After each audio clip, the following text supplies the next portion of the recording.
got me feeling some kind of way. I confess the rhythm takes over, no room to rest. My heart's dancing, it's so love. Hi guys, so good evening and welcome back to my magical world. It's me, Frostbite, your favorite celebrity here in the Philippines. And it's January 24, 2025. Tama ba? Of course, yan. It's 23:39 in the evening right now, and you want an update? I'm not updating anyone right now, so siguro naman I can update you na lang, guys, what happened today. So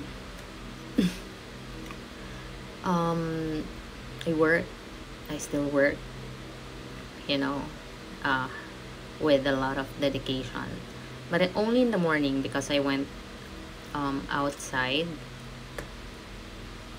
I went out. I went in the afternoon at the mall to buy a dress for tomorrow's event. So I have an event tomorrow, and as much as I don't want to go to any event, you know, I don't like going if it's not really important. But unfortunately, the event tomorrow is important, even though I had a lot of rant for the entire January, guys. Like, this month has been nerve-wracking, mind-blowing. I don't know, it's, you know, I didn't expect it to be like this. It makes me mad that I let some situation happen. You know, I could have I could probably reverse it, but what can I do? At that time, it feels right, you know. You know what I'm saying, guys? So, yeah, I've noticed that I have a lot of rants for this month lately, right? But sana wag masyadong pansinin yun, kasi I don't really do rants, but it's just too much for me to take in yung mga bagay-bagay. Okay? So, ayan.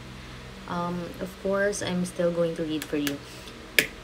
Ano ba? I went out, bought some dress. It's not for me, diba? Hindi para sa akin. Kasi yung susuotin ko for tomorrow, I just borrowed it from, actually, hindi ko siya binarrow na like, pahiramin mo ako ng like that. It's just that she offered, you know, some help. So I'm really grateful to those friends that I don't really have to ask anything. It's just that I'm just stating a problem, or not really stating, it's just make kwento with what is going on. I can't stop making kwento, guys, kasi it's too much for me to handle, especially right now that I'm not updating anyone but my fucking self, you know. So yan. So syempre, marami pa akong gustong sabihin sa inyo, but let's read. Okay, so yun lang naman so far. And I got meetings for the day for the program for tomorrow. I got late. Hello, billionaire. I got late night meetings for tomorrow. So let's just hope and let's just pray, all of us, guys, that tomorrow will be a successful. Kasi no matter what I say, what I do, syempre tomorrow is gonna be a special day pa rin, kasi it's my it's someone that I love, yung event, even though, you know, I have a lot of rant, pero wag yun na yun masyadong pansinin, kasi sometimes yung sobrang alam mo yung overwhelming yung mga bagay-bagay, which is it's not good for my well-being. Diba? Tapos, may naalala lang akong situation. I mean, I asked someone before to run errands for me. Tapos, I realized that mali yung location na sinabi ko. So, kanina ko lang na-realize kasi kanina lang ako lumabas. Like, kanina lang ako lumabas ng medyo mag-isa. Medyo mag-isa. So, ayan, kanina lang ako lumabas, tapos na-figure out ko na nung pagbili ko dun, nasa mali pala siyang location. I mean, I intertwined, yung location. So, it's my fault. Yan. Mali pala yung, kaya pala hindi niya nahanap yung pinapabili ko before doon sa someone. Okay? Anyways. But, so far, hindi naman ako galit, guys. If you think that I'm mad at you, I'm not mad at anyone. I'm actually mad at myself for, sometimes letting things happen. Kasi, I don't know, I'm not really mad at anyone. So when I'm saying that I'm mad at you, no, not really. Let's go back.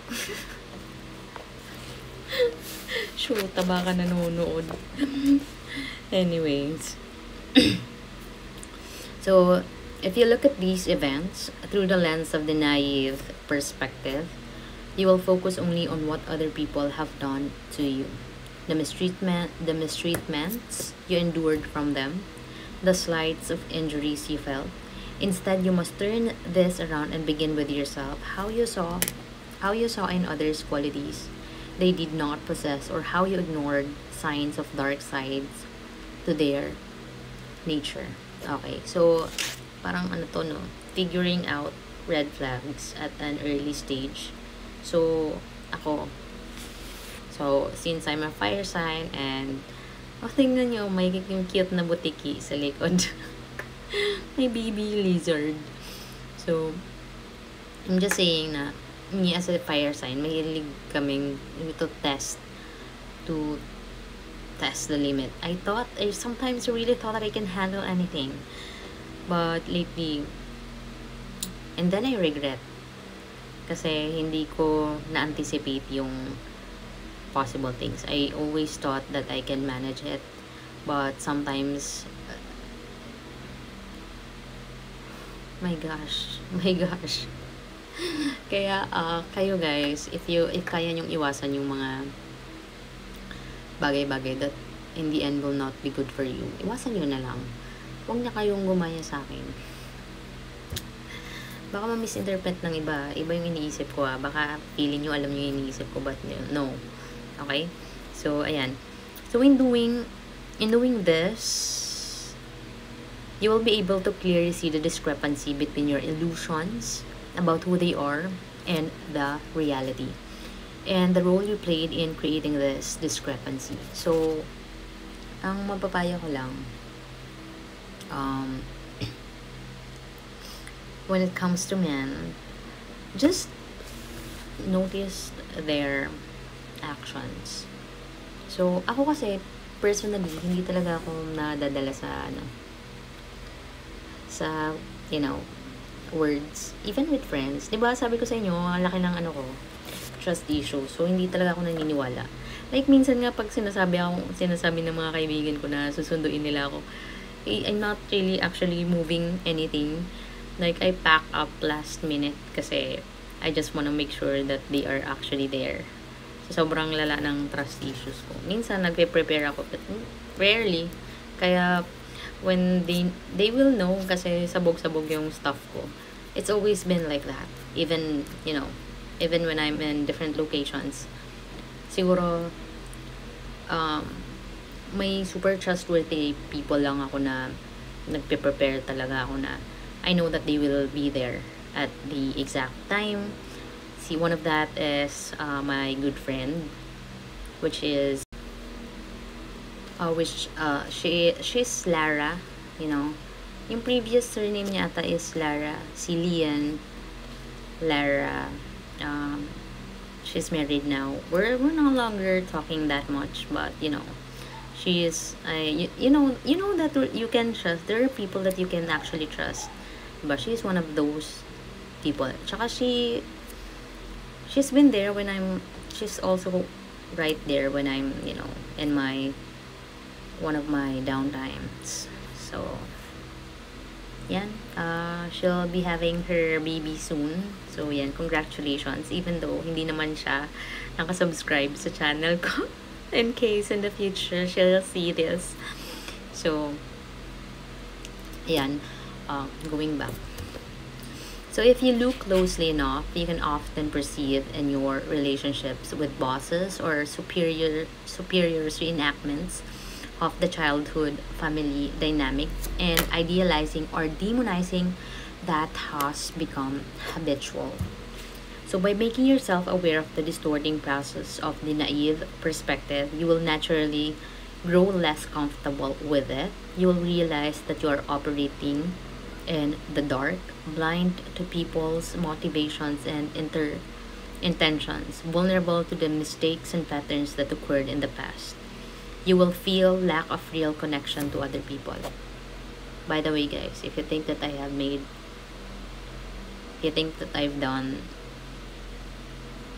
did you wrong, you know, I'm sorry. You know, sometimes we commit like mistakes that we don't actually want to do, and I rarely say sorry. I'm not really the type of person who say sorry. So yan. Yan. If you think but going back na tayo, punta tayo sa ibang topic. Ang dami ng tease dito. Hindi ko sobrang dadaldal pa ako kasi wala na akong makausap na madalis, kundi ang ang aking soul and my rescue dog, si Cream. Yan. By the way, yan. Si Cream yung rescue dog ko. I've been, you know, making kwento of that dog na she might die kasi lumobo yung tummy niya before. So she's actually a gift. Actually binibenta yun sa amin before, but lumaki na siya hanggang sa sabi ko, I still don't have the money to buy that dog. Hanggang sa in the end binigay na lang siya sa akin, guys. Kasi even though I have money, parang 'di ba, ang dami kong ginagastusan, guys. Like ang dami kong ginagastusan, kailangan gastusan. You know, mostly hindi naman yung sa sarili ko. Other things. So, ayan. Pero hindi nila na-appreciate yun. I hate ungrateful people. My God. Basta yun. Anyway, going back to the dog. So, yung dog na yun, parang feeling ko talaga, pati ako, yung parang last minute. So, pero, I did my best para ma-rescue talaga siya. So, kasi love na love namin yung dog na yun. So, parang last minute, buti na lang nagka-miracle. Yun, gumaling siya. Basta, gumaling siya. So, sobrang happy na ako ulit. Kasi halos hindi na siya makalakad, guys, before. Kasi nga, laki na ng tummy niya. And she's not pregnant. So, diba, yung mga, ang research pa ako kung anong gagawin dun. Basta yun. So, sobrang, thankful. Kaya pag nakikita ko yan, parang, miracle dog somehow. Kaya, tuwan-tuwa pa rin ako. Other than yung si Snow, yung isang dog ko, she's healthy. I like healthy pets and healthy humans. Di lang halata. So the desire will naturally arise from within to changes this dynamic, to start looking outward instead to start wait lang to start looking outward instead of focusing only on your own feelings, to observe before you react. So this new clarity about your perspective should be accompanied by an adjustment of your attitude. You must avoid the temptation to become cynical in your approach as an overreaction to your prior naivety.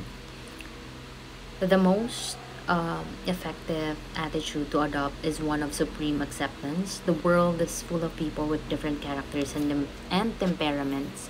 We all have a dark side, a tendency to manipulate and aggressive desires. Sana all magaling mag-manipulate.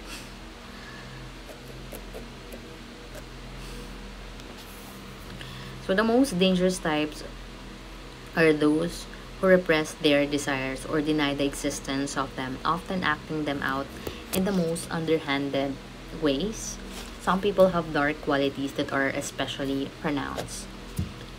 I can see that I can depict right away, since I have met different kind of individuals before.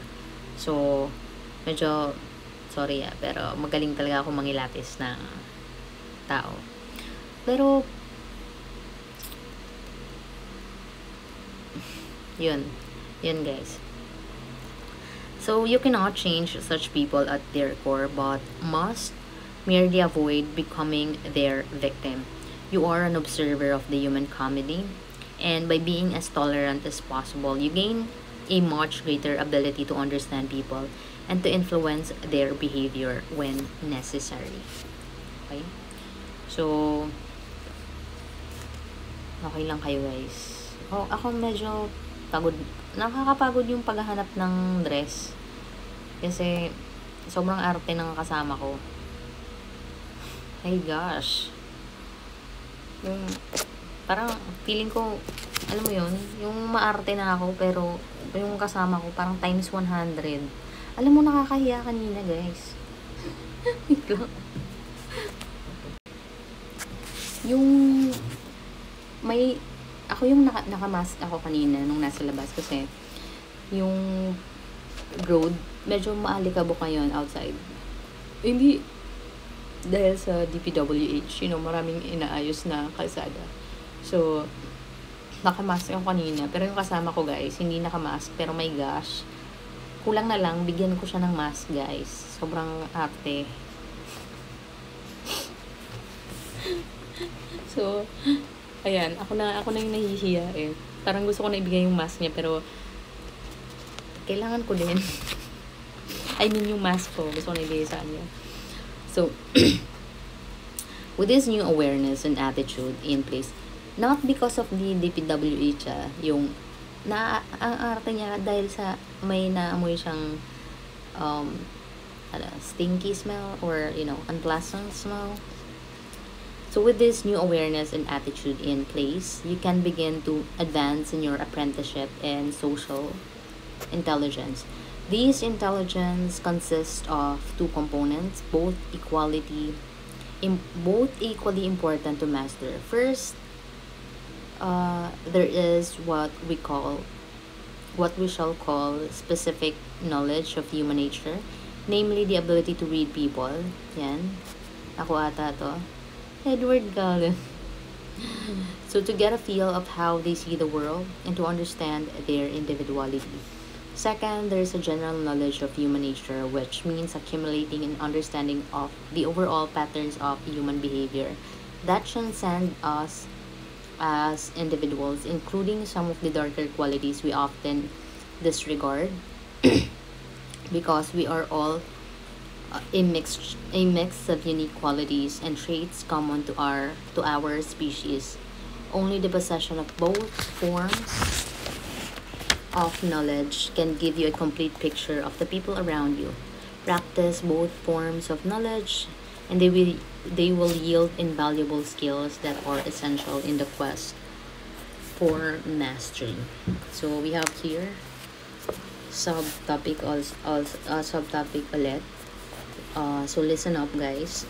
Makinig kayo sa akin kasi guys, ako lang yung nagtuturo sa inyo ng libre. Just kidding. Marami dyan YouTubers. Joke lang guys. Maraming YouTubers dyan na magiging talaga tayong lahat ng knowledge, especially on how they deliver words. May pina-follow akong isang, pero sa ibang topic kasi to pero sobrang galing niya mag-deliver ng salita. I believe she's a Gemini. So you know how Geminis are, right? So they're actually smart, whether you believe it or not. So ayan.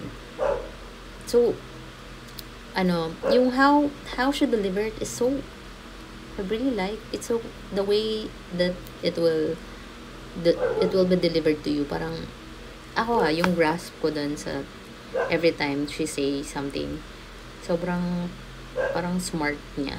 Yung maintindihan mo talaga siya. Pero she's using parang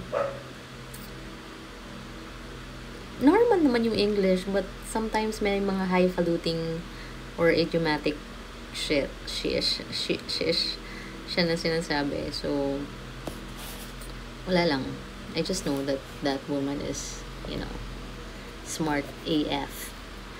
So yan, we have here specific knowledge reading people. Makinig. Real time to guys. I'm taking a video. Kung may mali-mali sa video ko or syempre ayusin nyo na lang. Ako na nga nagdi-discuss sa inyo, diba? Galingan nyo ng pag-intindi. So most of us have the sensation at some point in our lives of experiencing an uncanny connection with another person. So in such moments, we have an understanding that is hard to put into words. We even feel that we can anticipate the thoughts of the other person. Alam nyo guys, yung pag nasa labas ako, diba, halos magtago na ako sa tao kasi ayokong pinapansin sa public. So hindi ko alam, especially kapag madaming tao, tapos tatawagin ako, parang hi, tapos sasabihin yung pangalan ko, my gosh, tapos syempre of course hindi naman ako responsive naman ako. Iniiwasan ko lang yun kasi yung kind of work ko is like with dealing a lot of people. So I'm already dealing a lot of people on a daily basis. Tapos gusto ko kapag alam mo yun, yung pagtapos na yung work, ayoko nang magkaroon ng interaction sa mga tao. Pero na lang kung kasama kita. Pag may kasama ko, syempre gusto ko yun lang yung kausap ko, or kapag pag mga kaibigan ko, okay lang din yun. So basta pag ayoko ng diba, I don't like humans, but I love humanity. Crazy. So continue. Such communication generally occurs with close friends and partners, people whom we trust and feel attuned to on many levels. Because we trust them, we open up to their influence and vice versa. So in our normal state, we are often nervous, defensive, and self-absorbed, and our minds are turned inward. But in these moments of connection, the internal monologue is shut off, and we pick up more cues and signals from the other person than usual. So that's why, pansinin nyo, ako kasi sa workplace ko, I don't like being called with many. So hindi nila napapansin, pero pinapauso ko yung pagtawag ng girl, uy girl, ganon. Kasi ayokong parang yung other names na, it's quite disrespectful, or names that are inappropriate, you know. Ako guys, ang dami sa akin tawag. Like, lahat na ata ng pwedeng itawag, um, tinawag na sa akin. So, syempre, nasa workplace ka, ayokong tatawagin ka na, yung tawag sa akin is baby girl. So, baby girl, baby cakes, baby love. Diba? Hindi siya tawagin niyo kung boss. Joke lang. Joke lang guys. So, basta, you need to be professional when it comes to your workplace as much as possible.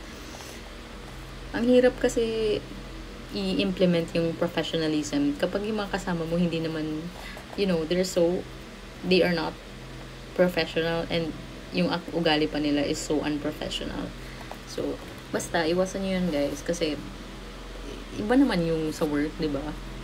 Especially kapag nasa ka, basta, yung environment ng work. Somehow naman maging decent naman tayo as a human being. So, wag sanayin yung basta na lang. I don't like basta na lang. So what this means is that when we are not inward directed but attending more deeply to another person, we gain access to forms of communication that are largely non-verbal in nature and quite effective in their own way. Ito pala. So, I remember we had an open forum meeting. So before, hindi pa ako makapagsalita because medyo bago-bago lang ako. So, I don't particularly know the situation I'm in, the environment that I'm in, the ambience I'm in, and the people. But now, alam ko na lahat. Their system, their mannerism, everything, guys. So, if magkaroon ulit ng ganun, I will definitely say something. Kasi, have a lot to say, but unfortunately, sa inyo ko lang yun nasasabi kasi kayo lang naman kausap ko. Diba? Anyways, continue. We can imagine that our primitive ancestors needing to cooperate on a high level, not experiencing the kind of interior monologue that comes with words, possessed an incredibly powerful sensitivity to the moods and feelings of others within the group, bordering on telepathy. This would be similar to what other social animals possess, but in this case, this sensitivity would have been heightened by our ancestors' ability to place themselves in the minds of others. Alam nyo guys, parang, di ba may mga captures ng mga taong nagta-time travel? Tapos, parang lately may discovery of the parallel universe. So when you really think about it, we are really living in a truly magical world. You just need to dig deeper, find the clues, be more aware, and syempre a lot of self-introspection. So before you figure out these things that I'm saying, guys, marami kang pagdadaanan. So, fortunately, ganun talaga, guys. You need to understand it. And, ako, yung understanding ko sa mga bagay-bagay, it's harsh. The mindset that I have right now before I fucking get this kind of brilliant mind. Kupal na mukha eh. Brilliant mind. Hindi, marami kasing, there are a lot of things that happen that, you will see things and people how they are really, and the situations. When you're growing up, even your parents, you'll figure them out if what kind of humans they are. If they are good, if they were raised good, what kind of they have that mindset because of this and that. So, those kind of things. So, the intense non-verbal connection we experience with those we are close to is clearly not appropriate in a work environment, but to the degree we open ourselves up and direct our attention outward, uh, outward to other people, we can access a part of the sensitivity that our ancestors had and become much more effective at reading people. You have to read people, guys. Kasi, um, that there are bad people out there. Marami sila, guys. Sometimes, you don't even know na ikaw yung sinasabi ko. But, of course, that's why life is black and white. Kasi pwede mo naman siyang, you can actually change if you are willing. If you are willing. May free will tayong lahat. So, yun. So, pwede siyang mabago. Pero, hindi ko alam kasi yung iba, yung nature nila is like really bad. So, siguro wala nang kayang pagbabago yung ganun. Hindi na siya kayang gawa ng paraan. So, di ba? May mga tao talaga yung isip nila is bulok talaga. Di ba? So, iwasan nyo na lang siguro yung mga ganun. Kasi, they are here also to balance some karma to other people. Ugh. Pero, dapat balanse lang ha. Basta, iwasan nyo na lang to do something that are not okay with other people. Okay? So, to begin this process, you need to train yourself to pay less attention to the words. O, diba? Even the book says, pay less attention to the words that people say. Diba? I used to believe, kasi ako sobrang gullible ko before. Or maybe stupid. Or maybe I'm just so innocent. Ganun talaga, no, pag medyo bata ka pa. Or kapag hindi ka pa, you're not fully aware of this kind of world that we are living in. So, hindi siya madali. Sobrang parang mabilis kang, and to think na yung mga high school people is so sensitive kasi they are also trying to figure their sense of identity and at the same time trying to live life to the fullest. So, sana naiwasan nyo yung, basta, I pray for all my viewers that sana wag kayo bigyan ng grabing challenges sa life that you can't handle. Okay, basta, if mabibigyan man kayo, which is, normally naman ganun, yung kaya nyo, or yung kakayanin nyo talaga. Syempre, maraming hindi na kinakaya, diba? Which will end up seeing who? Saint Peter. Diba? Iwasan natin yung ganun. And greater attention to their tone of voice. Yan. Ako, this is so important for me. The tone of voice. Medyo natatakot ako pag, hindi lang halata, but pag iba na yung tune, parang sometimes hindi ko pinapalat, pero parang trembling yung heartbeat ko, parang nagsiskip a bit siya, or nagkakaroon ng tremors. Ayoko talaga ng yung parang pressured tone of voice or tune, kasi it's not good for my soul. So the look in their eye, their body language, all signals that might reveal a nervousness or excitement that is not expressed verbally. If you can get people to become emotional, they will reveal a lot more. Cutting off your interior monologue and paying deep attention, you will pick up cues from them that will register with you as feelings or sensations. Trust these sensations. They are telling you something that you will often tend to ignore because it is not easy to verbalize. Later, you can try to find a pattern to these signals and attempt to analyze what they mean. So, sana, yan. Basta. Tapos na tayo, guys. 100, yung binasa natin page 137 and 138 of yan, guys, of our book Mastery. Yan. So, yan. Tapos na tayo. Ala, may scratch ako. Kay cream siguro to. Yan. So, thank you guys for always having me on your everyday life.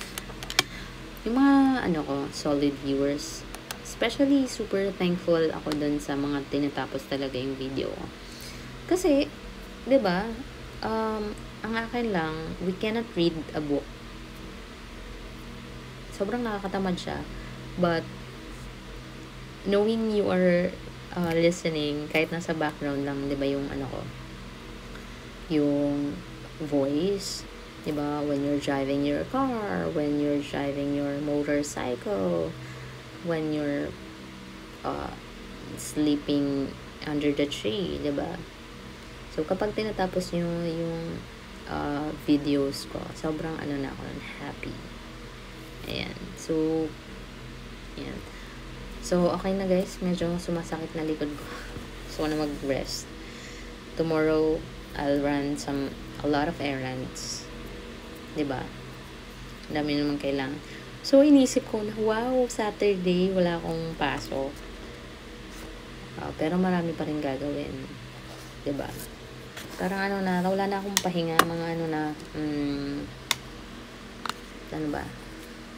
2 years. 2 years straight na ako, guys, na walang rest. I always inisip ko dati, 'di ba? May time dito sa channel ko na inisip ko kailan kaya ako magkaka-work, ganun. Wala na. Ngayon, ang gusto ko naman, kailan ako magbabakasyon. So, kailan ako mag-work, magbe-business, or kung ano-ano pang ko. Ngayon, I want a full-time rehabilitation of mind, body, and soul. Rehab, kailangan ko nang pumunta sa sa spa. Need massage. Sige na, haba na ng ating kwentuhan. Good night, everyone, and let's call it a day. Good day, and I'll see you again tomorrow. Update ko kayo kung anong mga pangyayari. Okay, so